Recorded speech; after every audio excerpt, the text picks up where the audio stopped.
Hey guys, welcome back to my channel. I'm Trinity. Can you see my crown?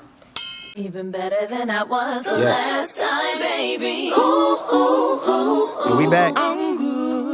Thanks for coming back to my channel. Today I'm going to be telling another story time. Before I get into the story, I am going to tell you about this app called Quid. It's kind of like Squid, but it's Quid. This app is pretty cool. I use emojis all the time. I even use emojis in my videos, so you guys know I'm about that life. This app is kind of similar to emojis. It allows you to collect different cool stickers, 3D figures, different type of cards to express your emotions. And to be honest, sometimes emojis, it's not enough, especially to express my emotions. Sometimes emojis, it ain't enough. And the coolest part about this app is the fact that you can use stickers from your favorite shows. Like, first of all, Empire. Oh my goodness, when I saw Empire, I was just like, you know what, this is gonna work out perfectly. This app is really easy to work. All you're gonna do is drag and drop all the stickers to iMessage, so it's really simple and easy to use. Now for me, the best thing about this app is the fact that you can connect with people. You can literally trade in stickers. Like, people can have their own little collection on Quid, and you can look at their collection and pull stickers from them or trade them. The new feature allows you to pull stickers from your camera roll, and then you can add it in your own collection on the app. So in your collection, you're gonna have stickers that no one else is gonna have, but of course, that's gonna attract people to your collection, and then you'll be able to trade them out with other people. I don't know if I said this already, but this app is for free. Hello. You don't have to pay any money for this app, and you don't even have to pay for the stickers. So definitely download it. It's gonna be below, and follow me below. My link is gonna be below to my profile. And once again, thank you Quid for sponsoring this video.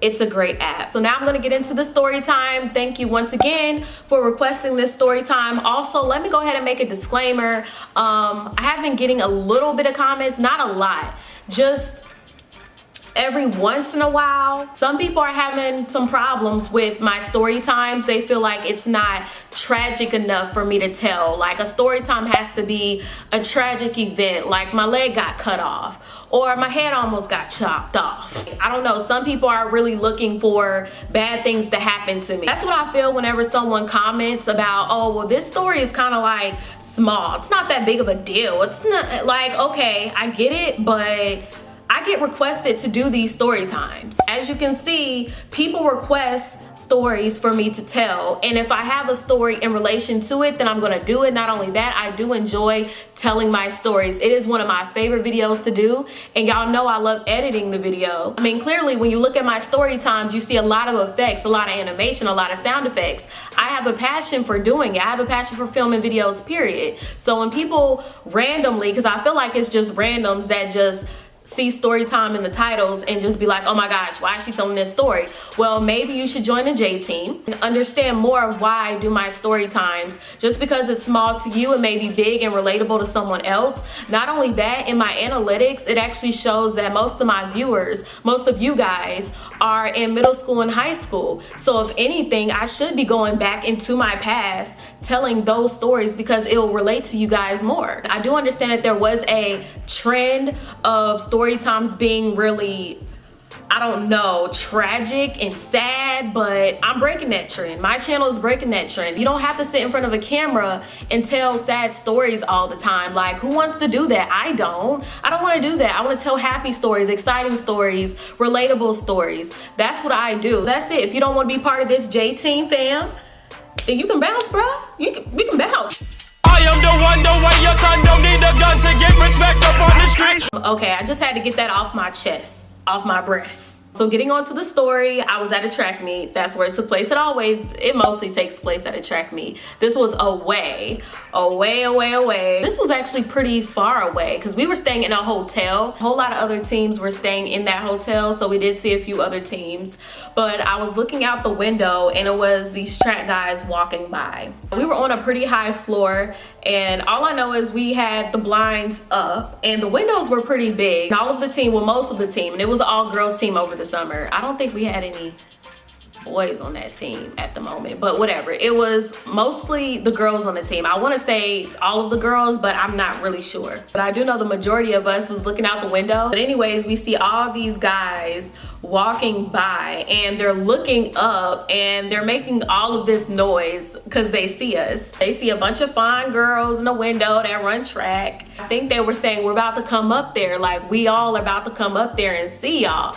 And we like, okay, we'll come up here. You know what I'm saying? Like, what's up? I was all for the turn up. You know what I'm saying? Like, oh, well, shoot, we about to have a hotel party. About to turn up before the meet tomorrow, so I'm all for it. We just went ahead and assumed, and I'm saying we, but I don't know if it was just me. Like, I can't remember if the whole team was backing me like, yeah, okay, well, cool. I don't know. I honestly don't. But all I can do is tell my perspective, and I was all for it. As I see one of the guys in the hallway, but you guys, like, he was walking towards the door, and my coach was like in the same hallway. Like, ooh, like this ain't gonna work. This ain't gonna work. We ain't gonna be able to turn up tonight. All of this happened pretty quick. All I know is my coach came into the room and he looked at me like I was the only one. I'm like, dang, like I thought we was all on the same page.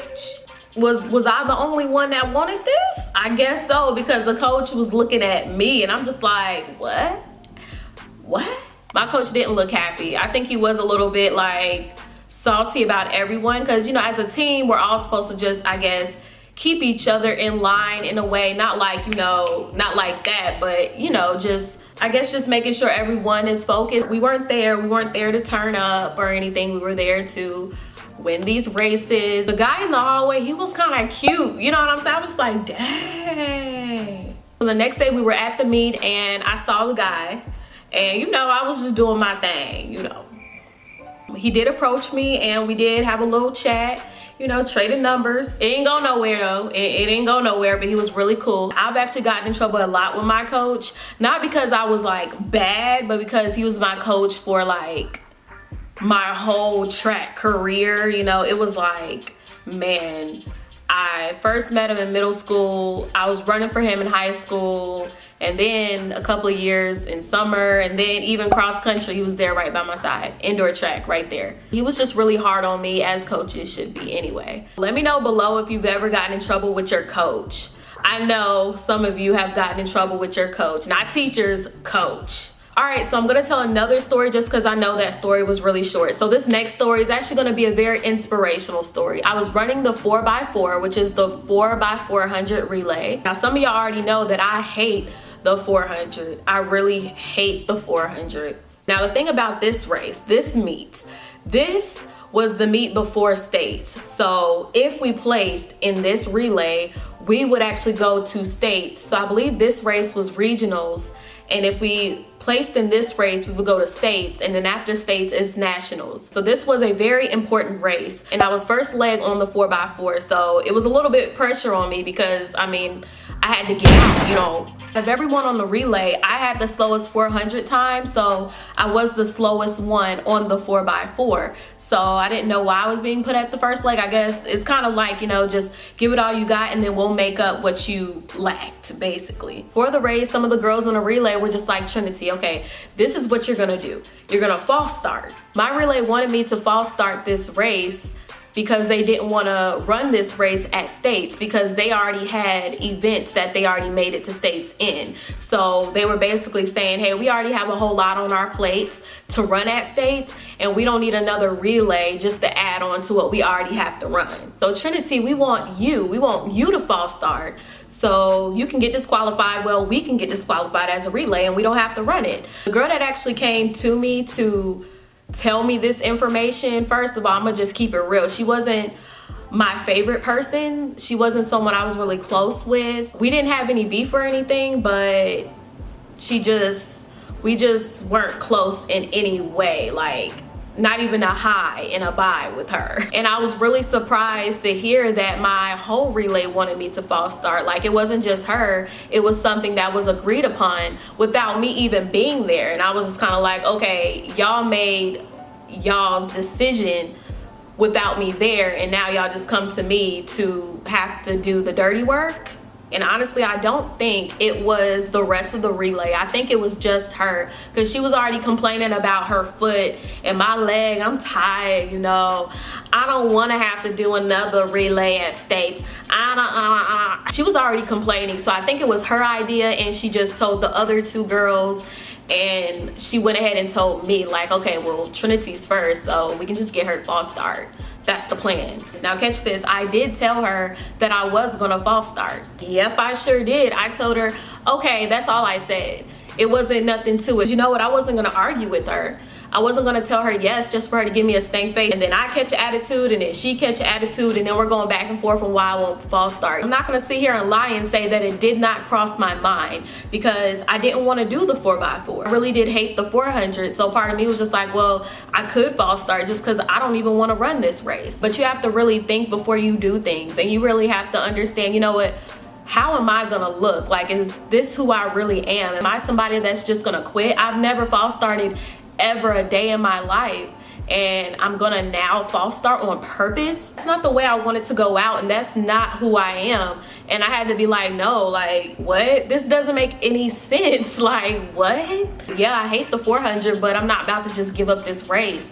And the race was about to start, and my coach pulled me over to the side, and he said, Trinity, I need you to run this. And I didn't know if it got around that they were trying to false start or I was gonna false start. I'm really not sure, but he told me, you better run this. And I was just like, you know what? I'm gonna run it. Lining up, I get into my blocks. Before I get into my blocks, I do kind of glance at my relay, like, I get into my blocks, the gun takes off, and I'm running, you guys. I'm running, and I'm in the lead. I'm already fronting this girl, and I'm just like, really? Like, well, shoot. As I was running, I couldn't believe that I was like fronting people, and I was in the lead, and I was like pushing away from everyone. For once in my life, I was actually in the lead in a 4x4. So after I passed it off to the second leg and we were already in the lead, they had to run it. Like, they had to, because coach would have known. He would have known, like, okay, y'all not running, because Trinity got first and y'all had the lead, so there's no excuses. After I passed off the baton to the second leg, my coach was so happy. Like, I got so much attention. Everyone was just hugging me, and they were around me, and they were just like, oh my goodness, Trinity, wow. I found out I ran my fastest split time in the 400. So it was the fastest time I've ever ran. Did end up getting first place in that relay, of course. The one that came to me, I believe she was fourth leg, and she was giving me looks like she was unhappy, but sorry, boo. For real though, my thing is, if you really didn't want to go to States for the 4x4, sweetie, you should have figured out your own plan, sweetheart. Don't try to bring me into it. Don't, It's simple. She could have talked to the third leg and told her, hey girl, when we do the handoffs, just drop the baton, or I'll pretend like I'm dropping it. Or when you was running the straightaway, you could have just flipped that baton out your hand, and there you go, disqualified. So you could have figured out your own plan, but for you to come to me, and honestly, this is when I was much quieter. I wasn't that loud back in the day. I wasn't loud at all. I'm still not really loud at all, but they really thought, I'm not gonna say they, I'm gonna say she thought that she could really take advantage of me because I was so quiet, and she thought I was like a pushover that she could target me to be the one to get the relay disqualified. See, the thing is, when you're quiet into yourself a lot, people start to think that you're weak or a pushover or a people pleaser. But see, she got the wrong one. Just because I was quiet, cute, short, and to myself, no honey, sorry. You thought. I'm just saying, like, for real though, the coach would have been so upset with me. Everyone would have been looking at me like, oh my gosh, she false started. She's the reason why y'all couldn't go to States for the relay and blah, blah, blah. Like, you tried to put it all on me, and you should have checked for your own self. You should have figured out your own little plan, honey. And the thing is, I was so proud of myself. I wouldn't have been proud of myself if I false started. That moment was a great moment for me, because I literally could have just false started, and it's just crazy. Like, I'm so happy that I was so focused. Like, no, you shouldn't do that. And you gotta tell yourself that, because I mean, I ran my best time. I was so proud of myself. And when I was walking up to the bleachers, the boys team, they was all over me. They was like, wow, Trinity, okay, I see you. I'm like, yep. Yo. And you know what, I'm so happy I even get to tell this story, because so many people I know have been pressured into doing something that they probably wouldn't have been proud about doing. This right here is a very inspirational story time, and I want all of you to get something from it. People be like, oh girl, why you complaining in every story? Oh my gosh, this is a rant, blah blah blah. Now you have a positive inspirational story. I actually told this exact story for this theater class. We had to tell stories in front of kids, and I told this story in front of kids. I was so happy to tell them this story, and they were really happy about me telling it.